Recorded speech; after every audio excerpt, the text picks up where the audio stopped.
आज का मन्ना, जीवन के वृक्ष का अर्थ। बाइबल के पद उत्पत्ति 2:9 और यहोवा परमेश्वर ने भूमि से सब भांति के वृक्ष जो देखने में मनोहर और जिनके फल खाने में अच्छे हैं उगाए, और वाटिका के बीच में जीवन के वृक्ष को और भले या बुरे के ज्ञान के वृक्ष को भी लगाया। सेवकाई के शब्द। यदि हम केवल उत्पत्ति 2 को पढ़ेंगे तो हम जीवन के वृक्ष का अर्थ समझने में असमर्थ होंगे। हालांकि यूहन्ना का सुसमाचार जीवन के वृक्ष द्वारा दर्शाए गए जीवन को ठोस तरीके से प्रकट करता है। यूहन्ना 1:4 कहता है, उसमें जीवन था, और यूहन्ना 15:5 हमें बताता है कि प्रभु यीशु एक दाखलता है।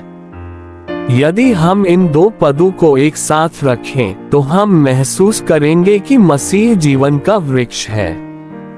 यीशु परमेश्वर का देह रूप जीवन का वृक्ष है। इसलिए उत्पत्ति 2 में जीवन का वृक्ष जीवन के स्रोत के रूप में परमेश्वर का प्रतीक है। इस स्रोत के अलावा एक और वृक्ष है, ब्रह्मांड में एक और स्रोत है मृत्यु। हालांकि इस वृक्ष को मृत्यु का वृक्ष नहीं कहा जाता है, इसे भले या बुरे के ज्ञान का वृक्ष कहा जाता है। इस ब्रह्मांड में ऐसा एक वृक्ष है। ये दोनों वृक्ष एक दूसरे का विरोध करते हैं। जीवन का वृक्ष परमेश्वर को जीवन के स्रोत के रूप में दर्शाता है, और ज्ञान का वृक्ष शैतान को मृत्यु के स्रोत के रूप में दर्शाता है। चूंकि परमेश्वर जीवन का स्रोत है, शैतान मृत्यु का स्रोत है। इसलिए उत्पत्ति 2 में हम दो वृक्षों द्वारा दर्शाए गए दो स्रोत पाते हैं। मृत्यु भले या बुरे के ज्ञान के पेड़ से शुरू होती है और आग की झील के साथ समाप्त होती है।